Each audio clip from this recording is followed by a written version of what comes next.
patrzcie, co się to porobiło. Co by zobaczyć starośląsko kuchnia, musiała przyjechać do muzeum, bo teraz nawet kołka z tlennika i nie ma.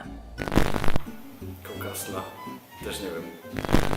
Dawniej do kuchni właziło się z sieni, bo antryja żaden nie miał.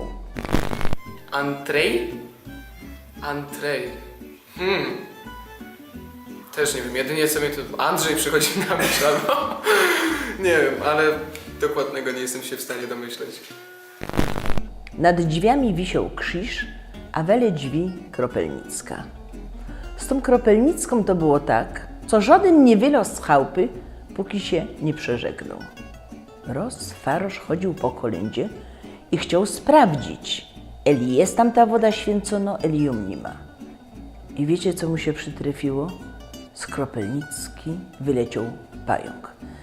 Tak się znerwował, co nawet na kozaniu o tym godał. Toż potem każdy dawał pozór, co by ta kropelnicka się miechtała i zawsze w niej była święcona woda. W kuchni zawdy był piec, a właściwie dwa. Nie żaden gazowy, ino kachlok i żeleźniok. Kachlok. Trochę jak kaszel, ale podejrzewam, że to nie ma nic wspólnego. Żeleźniok to pewnie będzie jakiś przyrząd taki mały z metalu. Na kachloku ważyło się łobiot i kachlok miał bratruła. Bratruła. Nie mam pojęcia. W bradrurze się piekło zisty, babówki, kołoce z posypką, ale też jak my za bajtlów przyszli z dworu, to do bradruły wkładało się szczewiki, co by wyschły, no bo każdy miał ino jedna pora szczewików. Żeleźniok miał wielgo ruła, która szła przez całą kuchnia. I żeleźniok był od tego, co by grzać. Malowało się go zilberbrądzą, co by był gryfny, śrybny, a potem śmierdziało jak zaraza. Ale kachloka, blacha w kachloku nie szło pomalować zilberbrądzą, bo ona robiła za toster. Na nim się robiło albo z nudlowego ciasta macę, albo piekło się chleb, który potem się nacierało coskiem, szmarowało masłem i nie było nic lepszego. W każdej kuchni stał biały bifej.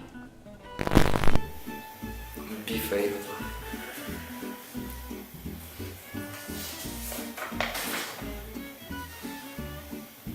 Nie mam pojęcia. Driny kryło się gorki, bysztek, talerze, ale była tam też biksa, w której się trzymało drobne pieniądze. Każdy wiedział, co ona tam jest. Pixa, może jakaś paczka. Kojarzy mi się to, nie wiem, z paczką papierosów może.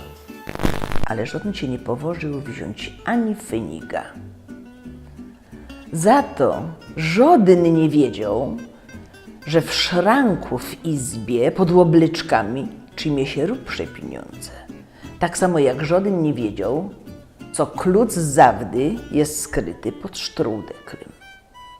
A co do kluców, to pamiętam, raz my musieli wszyscy jechać kajsik na pogrzeb. I co się wydało?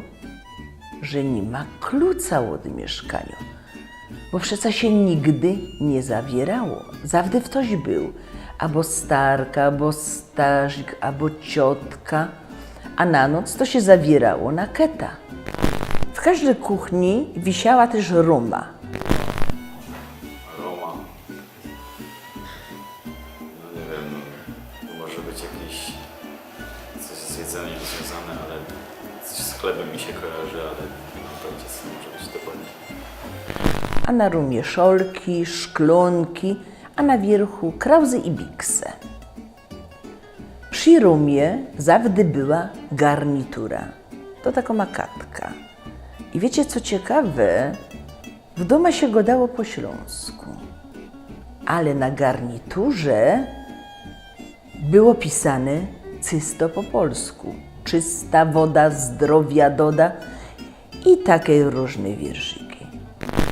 Dawniej kuchnia była wielgo i najważniejsza.